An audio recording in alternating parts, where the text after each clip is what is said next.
ನಮಸ್ಕಾರ ವೀಕ್ಷಕರೇ, lab doctor ಚಾನೆಲ್ಗೆ ಸ್ವಾಗತ. If you are new to the channel ಅನ್ನು ಪ್ಲೀಸ್ ಲೈಕ್ ಮಾಡಿ, ಶೇರ್ ಮಾಡಿ ಮತ್ತು ಸಬ್ಸ್ಕ್ರೈಬ್ ಮಾಡಿ. ಬಿಕಾಸ್ ಈ ಚಾನೆಲ್ ಮೂಲಕ ನಾವು ನಿಮಗೆ ಕರೆಕ್ಟ್ ಆದಂತಹ ಮೆಡಿಕಲ್ ಇನ್ಫಾರ್ಮೇಶನ್ ಅನ್ನ ಕೊಡ್ತಾ ಇರ್ತೇವೆ. ಈ ಅಸುರಕ್ಷಿತ ಲೈಂಗಿಕ ಸಂಬಂಧವಾದ್ಮೇಲೆ ಎರಡು ಮೇಜರ್ ಪ್ರಾಬ್ಲಮ್ಸ್ ಬರ್ತಾ ಇರುತ್ತೆ. ಒಂದು ಅನಗತ್ಯ ಗರ್ಭಧಾರಣೆ ಅಂಡ್ ಇನ್ನೊಂದು ಕೆಲವೊಂದು ಇನ್ಫೆಕ್ಷನ್ ಸ್ಪ್ರೆಡ್ ಆಗ್ಬೋದು. ಅದನ್ನ ನಾವು STDs ಅಥವಾ ಲೈಂಗಿಕವಾಗಿ ಹರಡುವಂತಹ ರೋಗಗಳು ಅಂತ ಹೇಳ್ತಾ ಇರ್ತೇವೆ.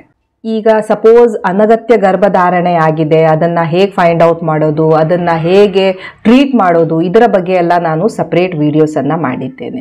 ಸಪೋಸ್ ನೀವು ಒಂದು ಅಸುರಕ್ಷಿತ ಲೈಂಗಿಕ ಸಂಬಂಧವನ್ನು ಮಾಡಿದ್ದೀರಿ ಆ್ಯಂಡ್ ಅದಾದ ಕೆಲವು ದಿನಗಳ ನಂತರ ನಿಮಗೆ ಕೆಲವೊಂದು ಲಕ್ಷಣಗಳು ಕಾಣಿಸ್ಕೊಳ್ತಾ ಇದ್ದಾವೆ. ಇಂಥ ಲಕ್ಷಣಗಳು ಕಾಣಿಸ್ಕೊಂಡ್ರೆ ನೀವು ಕೆಲವೊಂದು ಟೆಸ್ಟನ್ನು ಮಾಡ್ಕೊಳ್ಬೇಕಾಗಿ ಬರ್ಬೋದು ಅಥವಾ ನಿಮ್ಮ ಡಾಕ್ಟರನ್ನು ಕನ್ಸಲ್ಟ್ ಮಾಡಬೇಕಾಗಿ ಬರ್ಬೋದು. ಇದನ್ನು ನೀವು ನಿರ್ಲಕ್ಷಿಸಬಾರದು.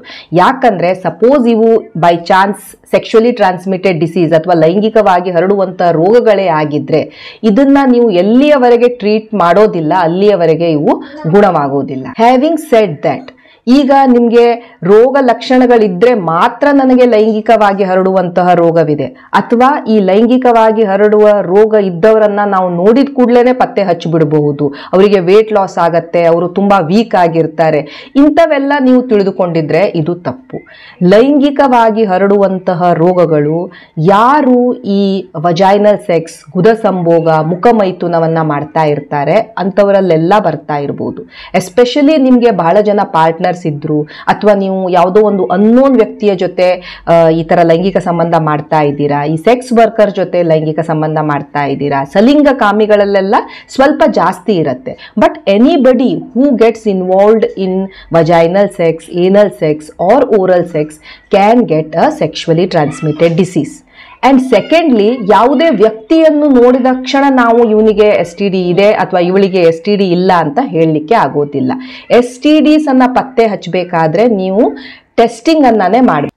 ಆ್ಯಂಡ್ ಮೂರನೇದು ಆ್ಯಂಡ್ ಬಹಳ ಇಂಪಾರ್ಟೆಂಟ್ ಪಾಯಿಂಟ್ ಅಂದರೆ, ಬಹಳಷ್ಟು ಲೈಂಗಿಕವಾಗಿ ಹರಡುವಂತಹ ರೋಗಗಳಿಗೆ ಯಾವುದೇ ರೋಗ ಲಕ್ಷಣಗಳು ಇರೋದಿಲ್ಲ. ನೀವು ಹೆಲ್ದಿಯಾಗಿ ಇರ್ಬೋದು, ನಿಮ್ಗೇನು ಸಿಂಪ್ಟಮ್ಸ್ ಇರದೇ ಇರಬಹುದು, ಬಟ್ ಟೆಸ್ಟ್ ಮಾಡಿದಾಗ ಕೆಲವೊಂದು ಟೆಸ್ಟ್ ಪಾಸಿಟಿವ್ ಬರ್ತಾ ಇರ್ಬೋದು. ಸೊ ಆದ್ರಿಂದ ಇಟ್ ಇಸ್ ಆಲ್ವೇಸ್ ಬೆಟರ್, ನೀವು ಈ ಥರ ಅಸುರಕ್ಷಿತ ಲೈಂಗಿಕ ಸಂಬಂಧವನ್ನ ಮಾಡಿದ್ದೀರಾ ಆ್ಯಂಡ್ ನೀವು ಹೈ ರಿಸ್ಕ್ ಕ್ಯಾಟಗರಿಯಲ್ಲಿ ಬೀಳ್ತಾ ಇದ್ದೀರಾ ಅಂದಾಗ ನೀವು ಈ ಥರ ಟೆಸ್ಟ್ಗಳನ್ನು ಮಾಡಿ ಒಂದ್ಸಲ ಕನ್ಫರ್ಮ್ ಮಾಡ್ಕೊಳ್ಳೋದು ಇಸ್ ಆಲ್ವೇಸ್ ಬೆಟರ್. ಇದು ಮೇಲ್ ಜೆನೈಟಲ್ ಟ್ರ್ಯಾಕ್ಟ್, ಇದರ ಬಗ್ಗೆ ಗೊತ್ತಿರಬೇಕು. ಯಾಕಂದ್ರೆ ಬಹಳಷ್ಟು ಜನರಿಗೆ ಎಲ್ಲಿ ನೋವು ಬರ್ತಾ ಇದೆ, ಎಲ್ಲಿಂದ ಡಿಸ್ಚಾರ್ಜ್ ಆಗ್ತಾ ಇದೆ, ಎಲ್ಲಿ ಹುಣ್ಣಾಗ್ತಾ ಇದೆ ಅದನ್ನ ಹೇಳೋದಕ್ಕೇನೆ ಆಗ್ತಾ ಇರೋದಿಲ್ಲ.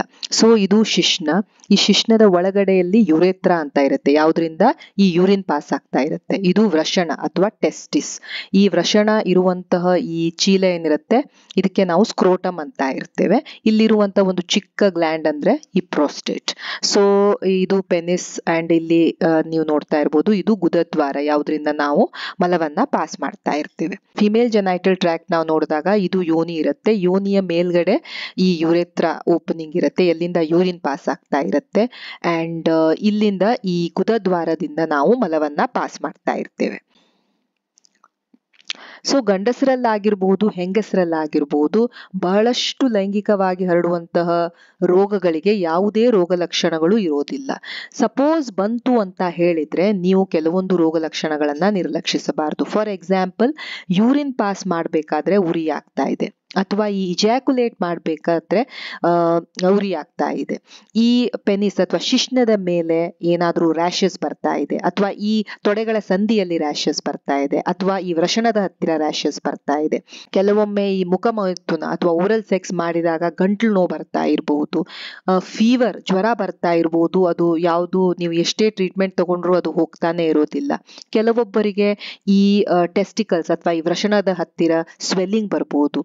Few of them will get joint pain ಸಹ ಬರ್ತಾ ಇರಬಹುದು. ಕೆಲವೊಬ್ಬರಲ್ಲಿ ಈ ಗುದದ್ವಾರದಿಂದ ಡಿಸ್ಚಾರ್ಜ್ ಅಥವಾ ಅಲ್ಲಿಂದ ಪಸ್ ಬರ್ತಾ ಇರಬಹುದು, ಬ್ಲೀಡಿಂಗ್ ಸಹ ಆಗ್ತಾ ಇರಬಹುದು. ಅಂಡ್ ಹೆಂಗಸರಲ್ಲಿ ಏನ್ ಸಿಂಪ್ಟಮ್ಸ್ ಬರ್ತಾ ಇರ್ಬೋದು, ಈ ಯೋನಿಯಿಂದ ಡಿಸ್ಚಾರ್ಜ್ ಆಗ್ತಾ ಇರ್ಬೋದು, ಅದು ವೈಟಿಶ್ ಇರ್ಬೋದು, ಹಳದಿ ಬಣ್ಣದಿರ್ಬೋದು, ಗ್ರೀನ್ ಕಲರ್ ಇರ್ಬೋದು, ಕೆಲವೊಮ್ಮೆ ಅದಕ್ಕೆ ಸ್ಮೆಲ್ ಸಹ ಇರ್ಬೋದು. ಈ ಏರಿಯಾದಲ್ಲಿ ತುರ್ಕೆ ಬರ್ತಾ ಇರ್ಬೋದು, ರ್ಯಾಷಸ್ ಆಗ್ಬಹುದು, ಯೂರಿನ್ ಪಾಸ್ ಮಾಡಬೇಕಾದ್ರೆ ಉರಿತಾ ಇರ್ಬೋದು, ಈ ಲೈಂಗಿಕ ಸಂಬಂಧ ಮಾಡಬೇಕಾದ್ರೆ ನೋವಾಗ್ತಾ ಇರ್ಬೋದು, ಈ ಮುಖಮೈಥುನ ಆದ ನಂತರ ಕೆಲವೊಬ್ಬರಲ್ಲಿ ಸೋರ್ ಥ್ರೋಟ್ ಬರ್ಬೋದು, ಗಂಟ್ಲು ನೋವು ಬರ್ಬೋದು, ಶ್ರೋಣಿಯಲ್ಲಿ ನೋವು ಬರ್ತಾ ಇರ್ಬೋದು, ಕಿಬ್ಬೊಟ್ಟೆಯಲ್ಲಿ ನೋವು ಬರ್ತಾ ಇರ್ಬೋದು, ಈ ಬ್ಯಾಕ್ ಪೇನ್ ಬರ್ತಾ ಇರ್ಬೋದು, ಸೊಂಟ ನೋವು ಬರ್ತಾ ಇರ್ಬೋದು, ಕೆಲವೊಬ್ಬರಿಗೆ ಈ 2 ಪೀರಿಯಡ್ಗಳ ಮಧ್ಯದಲ್ಲಿ ಬ್ಲೀಡಿಂಗ್ ಆಗ್ತಾ ಇರ್ಬೋದು, ಸ್ವಲ್ಪ ಜನರಿಗೆ ಈವನ್ ಗುದದ್ವಾರದಿಂದ ಡಿಸ್ಚಾರ್ಜ್ ಆಗ್ಲಿ, ಬ್ಲೀಡಿಂಗ್ ಆಗ್ಲಿ ಅಥವಾ ಪೇನ್ ಸಹ ಆಗ್ತಾ ಇರ್ಬೋದು. ಈ ರೋಗ ಲಕ್ಷಣಗಳು ಏನಿರ್ತವೆ ಒಂದು STD ಇಂದ ಇನ್ನೊಂದಕ್ಕೆ ವೇರಿ ಆಗ್ತಾ ಇರ್ತವೆ, ಬಟ್ ಮೆಜಾರಿಟಿ ಬೈ 1 ಮಂತ್ ಅದು ನಮ್ಗೆ ಗೊತ್ತಾಗ್ಬೇಕು. ಸೊ ನೀವು ಟೆಸ್ಟಿಂಗ್ ಮಾಡ್ಕೊಳ್ಬೇಕೆ ಅಂದಿದ್ರೆ ಈ ಎಕ್ಸ್ಪೋಜರ್ ಆದ 1 ಮಂತಿನ ನಂತರ ಟೆಸ್ಟಿಂಗ್ ಅನ್ನ ಮಾಡ್ಕೊಳ್ಬಹುದು. ಸೊ ಫಸ್ಟ್ STD ಯಾವುದರ ಬಗ್ಗೆ ಬಹಳಷ್ಟು ಜನರಿಗೆ ಹೆದರಿಕೆ ಇರುತ್ತೆ, ವರಿ ಇರುತ್ತೆ, ಅಂಡ್ ಅವರು ಟೆಸ್ಟ್ ಮಾಡಿಸೋದೇ ಇದ್ರ ಸಲುವಾಗಿ ಆಗಿರುತ್ತೆ, ಅದು HIV. ಸೊ HIV ಅಲ್ಲಿ ಏನು ಸಿಂಪ್ಟಮ್ಸ್ ಬರ್ತಾ ಇರುತ್ತೆ, ಯೂಶುವಲಿ ಇದು ಅರೌಂಡ್ 2 to 6 ವೀಕ್ಸ್, 2 ರಿಂದ 6 ವಾರ ಎಕ್ಸ್ಪೋಜರ್ ಆದ ನಂತರ ಬರ್ತಾ ಇರುತ್ತೆ. ಸೊ HIV ಅಲ್ಲಿ 3 ಸ್ಟೇಜಸ್ ಇರ್ತವೆ, ಒಂದು ಅಕ್ಯೂಟ್ HIV, ಇನ್ನೊಂದು chronic HIV, and last stage is AIDS. So ಈ ಅಕ್ಯೂಟ್ HIV ಅಂದ್ರೆ ಆಫ್ಟರ್ 2 to 6 ವೀಕ್ಸ್ ಎಕ್ಸ್ಪೋಜರ್ ಆದ ನಂತರ ನಿಮ್ಗೆ ಜ್ವರ ಬರ್ತಾ ಇರ್ಬೋದು, ಚಿಲ್ಸ್ ಬರ್ತಾ ಇರ್ಬೋದು, ಹೆಡೇಕ್ ಆಗ್ತಾ ಇರ್ಬೋದು, ಸ್ವೆಟ್ಟಿಂಗ್ ಆಗ್ತಾ ಇರ್ಬೋದು, ಗಂಟ್ಲು ನೋವು ಬರ್ತಾ ಇರ್ಬೋದು, ಸ್ನಾಯುಗಳಲ್ಲಿ ನೋವು ಬರ್ತಾ ಇರ್ಬೋದು, ಜಾಯಿಂಟ್ ಪೇನು, ಸುಸ್ತು, ಕೆಲವೊಂದು ಗಂಟುಗಳು ಇಲ್ಲಿ ದೊಡ್ಡದಾಗಬಹುದು, ಅಥವಾ ಬಾಯಿಯಲ್ಲಿ ಅಲ್ಸರ್ ಬರ್ತಾ ಇರ್ಬೋದು. ಬಹಳಷ್ಟು ಜನರಿಗೆ ಏನು ಸಿಂಪ್ಟಮ್ಸೇ ಇರೋದಿಲ್ಲ. ಈ ಸೆಕೆಂಡ್ ಸ್ಟೇಜ್ ಅಥವಾ ಈ ಕ್ರಾನಿಕ್ ಸ್ಟೇಜ್ ಅಲ್ಲಿ ಬಹಳಷ್ಟು ಜನರಿಗೆ ಸಿಂಪ್ಟಮ್ಸೇ ಇರೋದಿಲ್ಲ, ಅವರು ಟೆಸ್ಟಿಂಗ್ ಮಾಡಿದಾಗ ಮಾತ್ರ ನಾವು ಪತ್ತೆ ಹಚ್ಚಬಹುದು. ಸೊ ಕೆಲವೊಬ್ಬರಿಗೆ ಈ ಕ್ರಾನಿಕ್ ಸ್ಟೇಜಸ್ ಅಲ್ಲಿ ಈ ಪ್ರೈವೇಟ್ ಪಾರ್ಟ್ಸ್ ಮೇಲೆ ಹುಣ್ಣುಗಳಾಗಬಹುದು, ಅಥವಾ ಗುದದ್ವಾರದಲ್ಲಿ ಉರಿಯೂತವಾಗಬಹುದು, ಗುದದ್ವಾರದ ಹತ್ತಿರ ಅಲ್ಲಿ ಅಲ್ಸರ್ ತರ ಆಗ್ತಾ ಇರ್ಬೋದು, ಇರೆಕ್ಷನ್ಗೆ ಪ್ರಾಬ್ಲಮ್ ಆಗ್ತಾ ಇರ್ಬೋದು. ಅಂಡ್ ಲಾಸ್ಟ್ ಸ್ಟೇಜ್ ಏಡ್ಸ್ ಅಲ್ಲಿ ಎಲ್ಲ ಆರ್ಗನ್ಸ್ ಡ್ಯಾಮೇಜ್ ಆಗ್ಲಿಕ್ಕೆ ಸ್ಟಾರ್ಟ್ ಆಗ್ತವೆ, ಯಾಕಂದ್ರೆ ಇಮ್ಯುನಿಟಿ ಬಹಳ ಕಡಿಮೆ ಆಗಿ ಹೋಗುತ್ತೆ ಮತ್ತು ಬಹಳಷ್ಟು ಇನ್ಫೆಕ್ಷನ್ಸ್ ಸಹ ಆ ವ್ಯಕ್ತಿಗೆ ಮೆತ್ಕೊಳ್ಬಹುದು. ಅದು ಬ್ರೈನ್ ಇನ್ವಾಲ್ವ್ಮೆಂಟು, ಕಣ್ಣು, ಪುಪ್ಪುಸಗಳು, ನಿಮ್ಮ ಚರ್ಮ, ನಿಮ್ಮ ಗ್ಯಾಸ್ಟ್ರೋ ಇಂಟೆಸ್ಟೈನಲ್ ಟ್ರ್ಯಾಕ್ಟ್ ಅಂದ್ರೆ ಹೊಟ್ಟೆ ಆಗ್ಲಿ, ಕರುಳಾಗ್ಲಿ, ಎಲ್ಲ ಕಡೆ ಪ್ರಾಬ್ಲಮ್ ಬರಬಹುದು.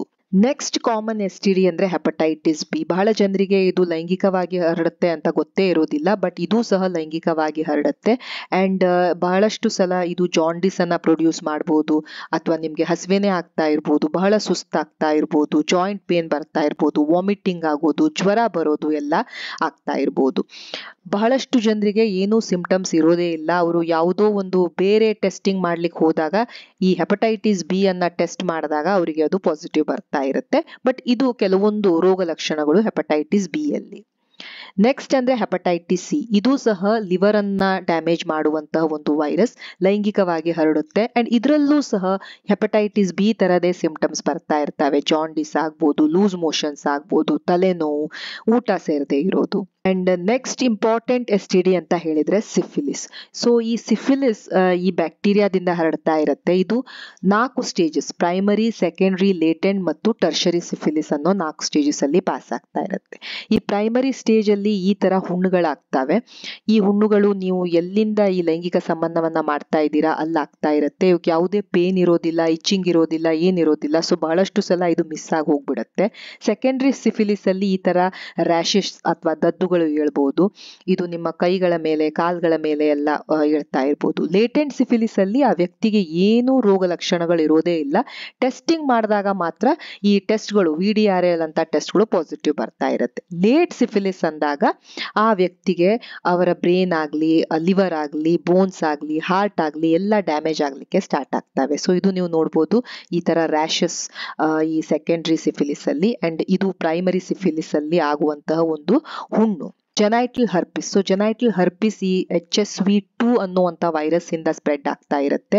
ಸೊ ಈ HSV2 ಈ ತರ ರ್ಯಾಷಸ್ ಅನ್ನ ಮಾಡ್ತಾ ಇರ್ತವೆ. ಸೊ ಈ ರ್ಯಾಷಸ್ ನಿಮ್ಮ ಬಾಯಿಯ ಹತ್ತಿರ, ತುಟಿಗಳ ಹತ್ತಿರ, ಬಾಯಿ ಒಳಗಡೆ ಬರಬಹುದು, ಅಥವಾ ಗುದದ್ವಾರದ ಹತ್ತಿರ, ಈ ತೊಡೆಗಳ ಸಂಧಿಯಲ್ಲಿ ಬರಬಹುದು, ಯೋನಿಯ ಮೇಲೆ, ವಲ್ವಾದ ಮೇಲೆ, ಗರ್ಭಕಂಠದ ಮೇಲೆ ಬರಬಹುದು, ಶಿಶ್ನದ ಮೇಲೆ ಮತ್ತು ವೃಷಣದ ಮೇಲೆ ಈ ತರ ರ್ಯಾಷಸ್ ಅಥವಾ ನೀರುಗುಳ್ಳೆಗಳನ್ನ ಮಾಡ್ತಾ ಇರಬಹುದು. ಈ ಕೆಲವೊಬ್ಬರಿಗೆ ಈ ತರ ಈ ರ್ಯಾಷಸ್ ಎಕ್ಸೆಟ್ರಾ ಬಂದಾಗ ಬಹಳ ಪೇನ್ ಆಗ್ತಾ ಇರ್ಬೋದು, ಯೂರಿನ್ ಪಾಸ್ ಮಾಡಬೇಕಾದ್ರೆ, ಅಥವಾ ತುಂಬಾ ಸುಸ್ತಾಗೋದು, ಈ ತರ ರ್ಯಾಷಸ್ ಬಹಳಷ್ಟು ಒಂದು ಗುಂಪಲ್ಲಿ ಹೇಳ್ತಾ ಇರ್ಬೋದು, ಜ್ವರ ಬರ್ತಾ ಇರ್ಬೋದು, ಹೆಡೇಕ್ ಆಗ್ತಾ ಇರ್ಬೋದು, ಬಹಳ ಈ ಪ್ರೈವೇಟ್ ಪಾರ್ಟ್ಸ್ ಅಲ್ಲಿ ನೋವು ಬರ್ತಾ ಇರ್ಬೋದು, ಅಂಡ್ ಸ್ವಲ್ಪ ಜನರಿಗೆ ತುರ್ಕೆ ಸಹ ಬರ್ತಾ ಇರಬಹುದು. STD ಅಂದ್ರೆ ಈ ಜೆನೈಟಲ್ ವಾರ್ಡ್ಸ್. ಸೊ ಇದು ಈ HPV ಅನ್ನುವಂತ ಒಂದು ವೈರಸ್ ಇಂದ ಸ್ಪ್ರೆಡ್ ಆಗ್ತಾ ಇರುತ್ತೆ. ಸೊ ಈ ತರ ಈ ವಾರ್ಡ್ಸ್ ಅನ್ನ ನಾವು ನೋಡ್ತಾ ಇರ್ತೇವೆ. ಇದು ಈ ಶಿಶ್ನದ ಮೇಲೆ ಅಥವಾ ಈ ವಜೈನಾದ ಮೇಲೆ, ಯೋನಿ ಹತ್ತಿರ ಎಲ್ಲ ಇದು ಬರ್ತಾ ಇರ್ಬೋದು. ಕೆಲವೊಂದ್ಸಲ ಒಂದೇ ನಾವು ನೋಡ್ತಾ ಇರ್ಬೋದು, ಕೆಲವೊಂದ್ಸಲ ಬಹಳಷ್ಟು ಬರ್ತಾ ಇರ್ಬೋದು. ಇದು ಯಾಕೆ ಪ್ರಾಬ್ಲಮೆಟಿಕ್ ಆಗತ್ತೆ ಅಂದ್ರೆ ಕೆಲವೊಬ್ಬರಲ್ಲಿ ಇದು ಶಿಶ್ನದ ಕ್ಯಾನ್ಸರ್ ಅನ್ನ ಮಾಡ್ಬೋದು, ಅಂಡ್ ಈ ಗುದದ್ವಾರದ ಕ್ಯಾನ್ಸರ್ ಅನ್ನ ಮಾಡ್ಬೋದು. ಅದೇ ಹೆಂಗಸರಲ್ಲಿ ಇದು ಈ ಗರ್ಭಕಂಠದ ಕ್ಯಾನ್ಸರ್ ಅನ್ನ ಮಾಡ್ತಾ ಇರುತ್ತೆ. ಸೊ ನೀವು ಇಲ್ಲಿ ನೋಡ್ಬೋದು ಈ ತರ ಲೀಷನ್ಸ್ ಕಾಣ್ತಾ ಇರ್ತವೆ. ಇದನ್ನ ನಾವು ವಾರ್ಡ್ಸ್ ಅಂತ ಹೇಳ್ತೇವೆ, ಜೆನೈಟಲ್ ವಾರ್ಡ್ಸ್. ಸೊ ಇದನ್ನ HPV ಅನ್ನೋ ವೈರಸ್ ಕಾಸ್ ಮಾಡ್ತಾ ಇರುತ್ತೆ. ಕ್ಲೆಮಿಡಿಯಾ ಇದು ಸಹ ಒಂದು ಬ್ಯಾಕ್ಟೀರಿಯಲ್ ಇನ್ಫೆಕ್ಷನ್. ಗಂಡಸರಲ್ಲಿ ಈ ತರ ಈ ಪೆನಿಸಿಂದ ಡಿಸ್ಚಾರ್ಜ್ ಮಾಡ್ತಾ ಇರ್ಬೋದು, ಯೂರಿನ್ ಪಾಸ್ ಮಾಡ್ಬೇಕಾದ್ರೆ ಅವರಿಗೆ ಉರಿ ಆಗ್ತಾ ಇರ್ಬೋದು, ವೃಷಣದ ಸ್ವೆಲ್ಲಿಂಗ್ ಅನ್ನ ಮಾಡ್ತಾ ಇರ್ಬೋದು. ಹೆಂಗಸರಲ್ಲಿ ಅದು ಯೋನಿಯಿಂದ ಡಿಸ್ಚಾರ್ಜ್ ಮಾಡ್ತಾ ಇರ್ಬೋದು, ಅಥವಾ ಅಲ್ಲಿ ಉರಿತ ಬರ್ತಾ ಇರ್ಬೋದು, ಅಂಡ್ ಪೀರಿಯಡಿನ ಮಧ್ಯೆ ಅವರಿಗೆ ಬ್ಲೀಡ್ ಆಗ್ತಾ ಇರ್ಬೋದು. ನೆಕ್ಸ್ಟ್ ಅಂದ್ರೆ ಗೊನೋರಿಯಾಲಲ್ಲೂ ಸಹ ಸುಮಾರಷ್ಟು ಸಿಮಿಲರ್ ಸಿಂಪ್ಟಮ್ಸ್ ಇರ್ತವೆ. ಬಟ್ ಗಂಡಸರಲ್ಲಿ ಇದು ಈ ತರ ಪಸ್ ಲೈಕ್ ಡಿಸ್ಚಾರ್ಜ್ ಆಗ್ತಾ ಇರುತ್ತೆ ಈ ಶಿಶ್ನದಿಂದ. ಈ ಟೆಸ್ಟಿಸ್ ವೃಷಣಗಳು ತುಂಬಾ ಊದ್ಕೊಂಡ್ ಬಿಡ್ತವೆ. ಯೂರಿನ್ ಪಾಸ್ ಮಾಡ್ಬೇಕಾದ್ರೆ ಬಹಳ ಪೇನ್ ಆಗ್ತಾ ಇರುತ್ತೆ, ಯೂರಿನರಿ ಟ್ರ್ಯಾಕ್ಟ್ ಇನ್ಫೆಕ್ಷನ್ ಆಗ್ತಾ ಇರುತ್ತೆ, ಅಂಡ್ ಈವನ್ ಶಿಶ್ನದ ಉರಿಯೂತವಾಗ್ತಾ ಇರುತ್ತೆ. ಹೆಂಗಸರಲ್ಲಿ ಅವರಿಗೆ ಈ ಯೋನಿಯಿಂದ ಡಿಸ್ಚಾರ್ಜ್ ತುಂಬಾ ಜಾಸ್ತಿ ಆಗಕ್ ಸ್ಟಾರ್ಟ್ ಆಗತ್ತೆ. ಯೂರಿನ್ ಪಾಸ್ ಮಾಡ್ಬೇಕಾದ್ರೆ ಬಹಳ ಉರಿಯೋದು, ಲೈಂಗಿಕ ಸಂಬಂಧ ಮಾಡ್ಬೇಕಾದ್ರೆ ನೋವಾಗೋದು, ಕೆಲವೊಮ್ಮೆ ಈ ಯೋನಿಯಿಂದ ಬ್ಲೀಡ್ ಸಹ ಆಗ್ತಾ ಇರಬಹುದು. Thank you so much for watching the video. Please like, share and subscribe the channel.